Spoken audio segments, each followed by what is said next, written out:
Hey, what's going on YouTube? It's your boy Matt the Scat, and I'm back with another video. I haven't posted in about 6 days, but I'm finally here and I'm bringing you guys my top 10 NBA players of all time. I've been wanting to get this video out for like the last week. I tried uploading it on Monday, but I had some issues pop up, so I had to wait a little bit. But I'm dropping it today, y'all. But let's get straight into it. I have a lot to say, and I know you guys like the shorter videos. Now, before I go into the list, let me say this. Wilt Chamberlain and Bill Russell are not going to be on this list. I'm not including them. They're not going to be on the list, okay? They played in a whole different era that nobody really cares about. The league was completely different. The level of competition was not nearly as elite as it is, as elite or diverse as it is now. They played in a whole different era, okay? So I'm not including, I repeat, there is no Wilt Chamberlain or Bill Russell. And the main reason is whenever someone says, oh, why, everybody has Bill Russell on their list, in their top 10. And the first thing they say, and pretty much the only thing they say is 11 rings. They don't mention what he did on the court. They don't mention his skill. They don't mention what he brought to the game. Oh, 11 rings. That's kind of whack. So for the sake of this video, no Wilt Chamberlain, no Bill Russell. Now, the way I'm judging these players is off of stats, accolades, and impact. How much, you know what I'm saying? Stats, obviously, points, rebounds, assists. And then accolades, how many championships did you win? How many All-Star appearances rather did you make or appear in? And then impact is what did you do for the game? How did you change or revolutionize the sport of basketball directly on the court? Okay, and that's a really big factor because that's actually the main reason why I ranked one player lower than another in this video. And it may be a little controversial. Okay, so at number 10, I have Hakeem Olajuwon. He won 2 championships when Michael Jordan retired to get his mental health, in check when he went to go play baseball in '94 and '95. This man averaged 21 points per game and 11 assists, and Hakeem Olajuwon has the best footwork of any big man of all time. But besides all of that, that's not even the most impressive thing about Hakeem Olajuwon is he's the only player in modern NBA history to be a single All-Star on a championship team, let alone back-to-back champions. You know, all these legends and greats have a superstar counterpart or a second option 1B. LeBron had Dwayne Wade and Kyrie. Jordan had a top 10, top 5 player and Scottie Pippen. Magic had Kareem. Bird had McHale. You know what I'm saying? Duncan had Manu Ginobili and Tony Parker, and then Kawhi Leonard later on. All these players had superstars. Hakeem Olajuwon's second best player was Kenny Smith. Okay? Now, I just named you all those elite players who were second option on a championship team, and Kenny Smith doesn't even belong in the same sentence as those players, okay? Now, I'm not saying he was a bum or he played with bums. The Rockets they did their role. They shot the three very extremely well, played defense, were unselfish. They let Hakeem do his thing. So I'm not disrespecting them, calling them bums.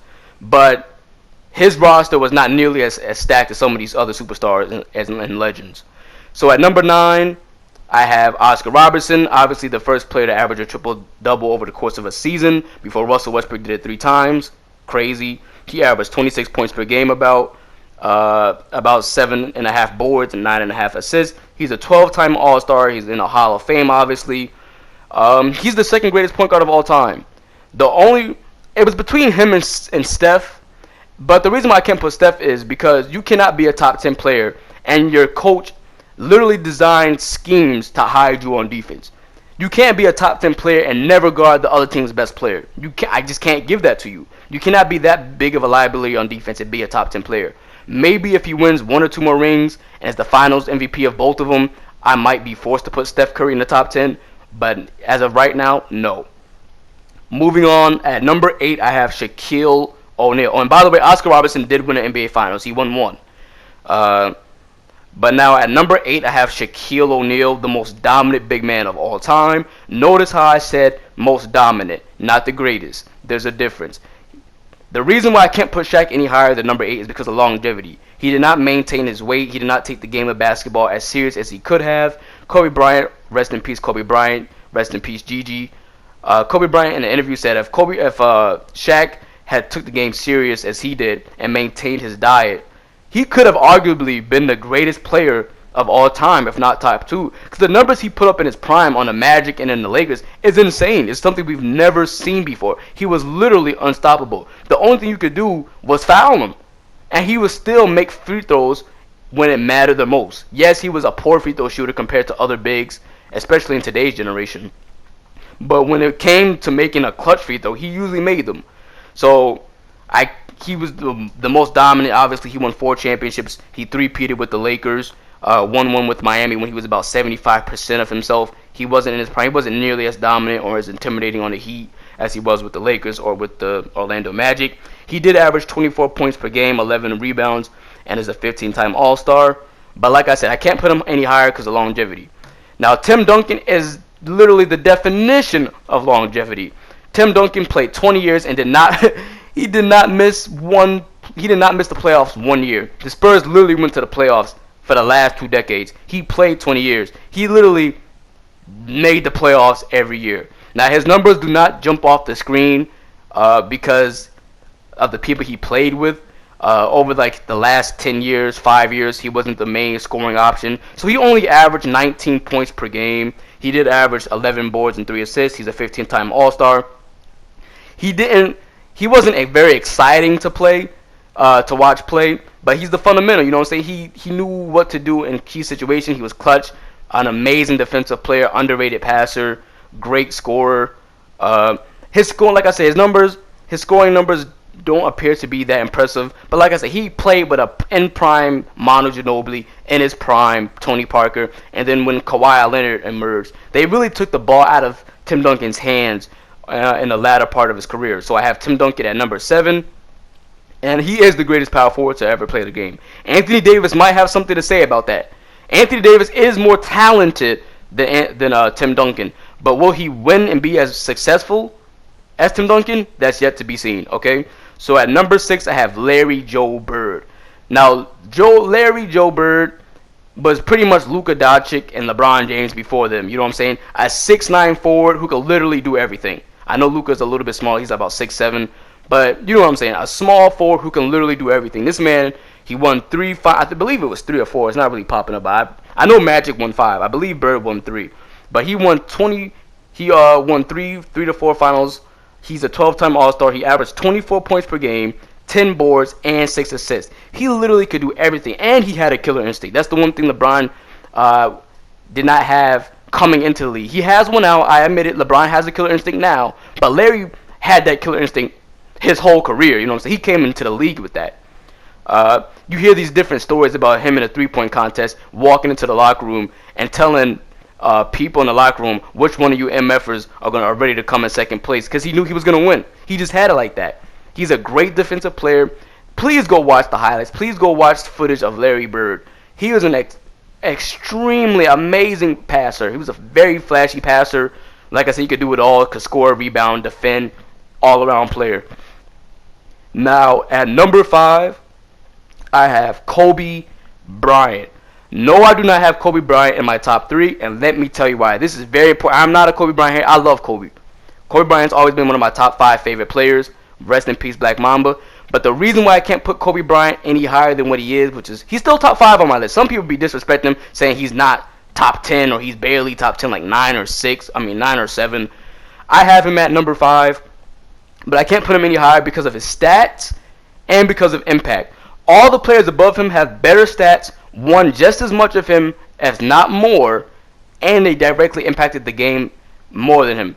I feel like he tried to be MJ too much, and that cost him on his legacy. Because when we look at LeBron James, or we look at a Michael Jordan or a Shaq, we could say we've never seen something like that before. With Kobe, we can't say we've seen something like him before he arrived. It was Michael Jordan. You know what I'm saying? So he didn't really bring. I know he impacted today's generation. I'm not saying he didn't, but he did not have a direct impact. He did not revolutionize the game of basketball. Okay, he did not, because he tried to imitate Michael Jordan. How can you revolutionize a sport that you're intimidating somebody after? Okay, but Kobe Bryant did average 25 points per game, about 5 rebounds, 4.7, and he averaged about 5 assists. Like I said, his numbers aren't even that crazy. It's very good scoring. Kobe's really known for his killer instinct, his knowledge, his IQ, and his clutchness.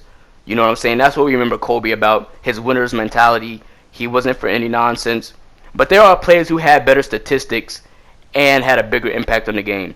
And that leads me to my number 4 player, Magic Johnson. Magic Johnson was something we never seen before. A 6'9" point guard who can score. Now you have Ben Simmons, LeBron, Giannis, Nikola Jokic. All these people who are 6'9" and taller running the point, playing multiple positions. That was Magic Johnson. Magic Johnson introduced that. We've never seen that before until Magic Johnson did that. That's why I'm saying he had a more direct impact on the game. He has the same amount of finals appearances, not final appearances, he has the same amount of championships as Kobe Bryant in 5. And let me tell you his stats. He averaged about 20 points per game, 11 assists, and he averaged 7 boards a game. So the stats are a little bit better than Kobe's. He's only a 12-time All-Star compared to Kobe. Kobe, like I said, was 18. But Magic Johnson did so much for the game in terms of revolutionizing the position. I remember in his rookie season, they literally played this man at center. He was a 6'9" point guard who they moved to center. That just shows you the versatility. Now you have all these players playing different position, point forwards, point centers. That goes back to Magic Johnson. Magic Johnson is number 4 on my list. Now at number 3, I have Kareem Abdul-Jabbar, who gets so disrespected in the GOAT debate. I don't think he's the GOAT, but people don't even mention him. They always say LeBron, Jordan, Kobe. This man has 6 rings, the most unstoppable move in NBA history in the post hook, and had a long career. His longevity. He played a very long time. He played for the Lakers and the Bucks. He was dominant in both teams. But now I'm not going to waste too much time. The video is about to end. I have LeBron at number 2.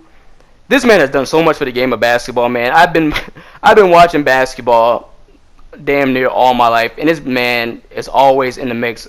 He's either always in the finals, he's either winning the finals, losing the finals, or like getting to the conference finals. Like he's a winner. We know what he brings to the table, all-around player, very dominant. He's been involved in the last 10 of the last 11 finals. He's just amazing. He can do everything. He's the greatest passer for that player of that size that we've ever seen. Jokic may give him a run for his money. And the number 1 is Jordan. Come on, like 6 for 6. Kobe Bryant looked up to this man. That's enough right there. He averaged 30 points over his career. Once he got an All-Star on his team, he never didn't win the finals in under 7 games. As soon as he got another All-Star alongside him, he automatically won the finals. That's crazy. But thank you guys for watching, and peace.